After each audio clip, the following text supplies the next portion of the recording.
1 Samuel chapter 9. Nagkita sina Saul at Samuel. May isang mayamang lalaki na mula sa tribe ni Benjamin na Kish ang pangalan.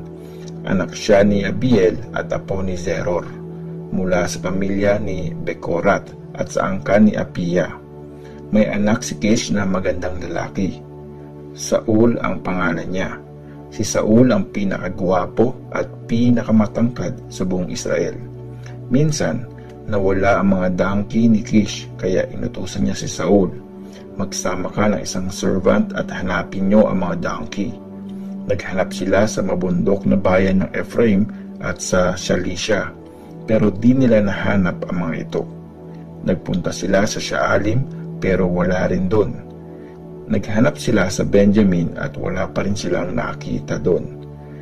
Nang makarating sila sa Sub, wala pa rin silang nakita, kaya nag-aya ng umuwi si Saul. Sinabi niya, "Tara na, umuwi na tayo at baka sa atin na nag-aalala ang tatay ko at di na sa mga donkey." Pero sumagot ang servant niya, "Sandali lang po, may isang servant ng Diyos sa bayan na ito. Nire-respeto siya ng mga tao kasi nagkakatotoo ang mga sinasabi niya. Puntahan natin siya. Baka maituro niya sa atin kung saan makikita ang mga donkey." Sinabi ni Saul sa servant niya, "Anong pwede nating ibigay sa kanya kung pupuntahan natin siya? Ubos na ang baon nating pagkain at wala tayong maibibigay para sa servant ng Diyos. Ano pa bang meron tayo?" Sumagot ang servant, "Meron po akong isang silver coin. Ibibigay ko na ito sa servant ng Diyos para ituro niya sa atin ang hinahanap natin." Noong panahong yon, ugali na ng mga Israelites na lumapit sa isang taong nakakakita ng vision pag meron silang ipapakonsult sa Diyos. Dati, tinatawag nilang prophet ang taong nakakakita ng vision. Sinabi ni Saul, "Okay ang idea mo. Tara, puntahan natin siya." Kaya nagpunta nga sila sa lugar kung saan nakatira ang servant ng Diyos. Habang umaakyat sila, may nakasalubong silang mga dalaga na mag-iigib ng tubig. Nagtanong sila sa mga ito, "Nandito ba ang taong nakakakita ng vision?" Sumagot ang mga dalaga, "Opo, kakadaan niya lang papunta sa altar sa mataas na lugar kung saan maghahandog ang mga tao.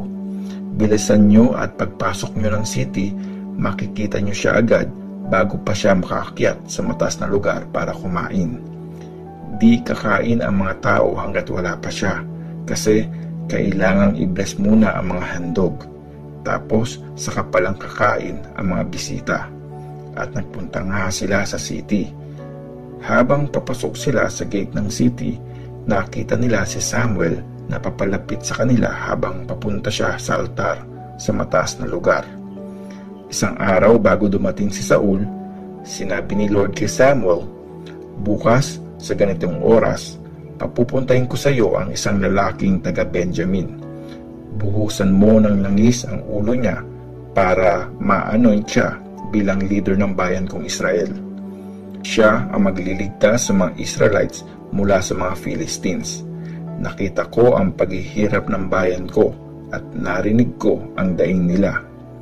Nang makita ni Samuel si Saul, sinabi ni Lord sa kanya, "Siya ang sinasabi ko sa iyong maghahari sa Israel." Lumapit si Saul kay Samuel at nagtanong, "Saan po ba nakatira yung taong nakakakita ng vision?" Sumagot si Samuel, "Ako ang hinahanap mo. Sumama ka sa akin sa altar sa mataas na lugar at magkasama tayong kakain. Bukas ka na ng umaga umuwi sa inyo after kong sagutin ang mga tanong mo. Huwag mong alalahanin ang mga donkey na 3 araw nang nawawala, kasi nakita na sila. Sino ba ang pinakagusto ng Israel? Di ba ikaw at ang buong pamilya ng tatay mo?" Sumagot si Saul, "Mula po ako sa tribe ni Benjamin, ang pinakamaliit na tribe sa Israel, at ang pamilya namin ang pinakahamak sa tribe namin. Bakit niyo po sinasabi yan sa akin?" Sinama ni Samuel si Saul at ang servant nito sa handaan at pinaupo sa VIP seat. Nasa 30 na bisita ang nandun. Sinabi ni Samuel sa tagaluto, "Dalhin mo na rito ang parte ng karne na pinabukod ko sa iyo." Nilabas ng tagaluto ang pigi at hita ng karne. Tapos, sinerve kay Saul. Sinabi ni Samuel, "Ito yung parteng binukod para sa iyo. Kainin mo ito dahil ni-reserve ito para sa time na ito. Kasalo ang mga bisitang in-invite ko." Nung araw na yon, kumain nga si Saul kasama si Samuel. Pag-alis nila papuntang bayan mula doon sa sambahan, naghanda na ng higaan para kay Saul sa bubungan ng bahay. Doon siya natulog ng gabing yun. Inanoint si Saul bilang hari. Kinabukasan ng madaling araw, tinawag ni Samuel si Saul sa bubungan ng bahay at sinabi, "Bangon na at nang makalakad na kayo." Bumangon si Saul at lumabas silang dalawa ni Samuel sa daan. Nang palabas na sila ng bayan, sinabi ni Samuel, "Paunahin mo na ang servant mo at magpaiwan ka muna para malaman mo ang pinapasabi ng Diyos." 1 Samuel chapter 10. Kumuha si Samuel ng isang lalagyan ng olive oil at binuhusan ng langis ang ulo ni Saul. Tapos, hinalikan niya ito at sinabi, "Pinili ka ni Lord para maging hari ng Israel. Pamumunuan mo ang bayan niya at ililigtas mula sa mga kalaban. Ito ang magiging proof na ikaw ang pinili ni Lord para mag-lead sa bayan. Pag alis mo rito, may makakasalubong kang 2 tao sa tabi ng libingan ni Rachel sa Zelsa na sakop ng teritoryong Benjamin. Sasabihin nila sa iyo na di na iniisip ng tatay mo ang mga donkey kasi nakita na ang mga ito. Pero sa iyo naman siya ngayon nag-aalala. Nagtatanong siya, anong gagawin ko sa anak ko? Itutuloy mo ang paglalakad mo hanggang makarating ka sa malaking puno sa Tabor. Sasalubungin ka doon ng 3 lalaking papunta sa Bethel sa altar ng Diyos. 3 batang kambing ang dala ng isa. 3 tinapay naman ang sa isa at wineskin na puno ng alak naman ang dala ng ikatlo. Igigirit ka nila at aalokin ng 2 pirasong tinapay. Tatanggapin mo ang mga iyon. Tapos, pupunta ka sa Gibeath Elohim kung saan nagkakampo ang mga Philistines.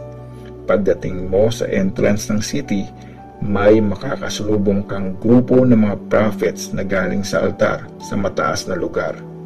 May mga tumutugtog ng harp, tambourine, flute at lyre. Nagsasayaw sila at nagsisisigaw na parang mga wala sa sarili. Sa time na yon, sasayo ang Espiritu ni Lord. Sasama ka sa mga prophets at gagawin mo rin ang ginagawa nila. Magkakaroon ng pagbabago sa pagkatao mo. Pag nangyari na ang mga signs na ito, gawin mo ang dapat mong gawin kasi sasamahan ka ng Diyos. Tapos, mauna ka sa akin sa Gilgal. Magkita tayo at mag-o-offer ako ng mga handog na susunugin at ng mga peace offering. Hintayin mo ko doon ng 7 days at sasabihin ko sa iyo ang mga dapat mong gawin." Nang maghiwalay sila ni Samuel, binigyan ng Diyos si Saul ng bagong kalooban. Nung araw ding yon, nangyari ang lahat ng sinabi sa kanya ni Samuel.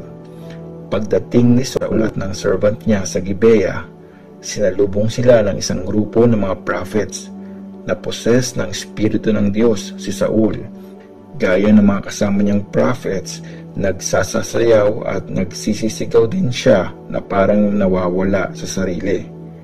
Nang makita si Saul ng mga nakakilala sa kanya, nagtanong sila, anong nangyari kay Saul na anak ni Kish? Prophet na rin ba siya? Nagtanong ang isang taga ron, sino ba ang mga prophets na ito? Sino ang mga tatay nila? At dahil dito, nagsimula ang kasabihang, prophet na rin ba si Saul? Pagkatapos sumigaw at sumayaw ni Saul na parang nawawala sa sarili, pumunta siya sa altar sa mataas na lugar. Pagdating doon, Nagtanong ang tito ni Saul sa kanya at sa servant niya, "Saan ba kayo nagpunta?"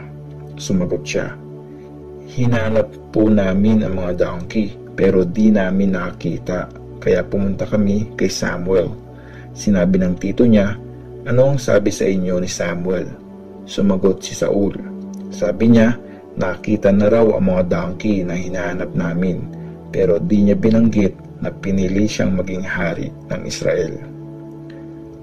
Prinoclaim si Saul bilang hari.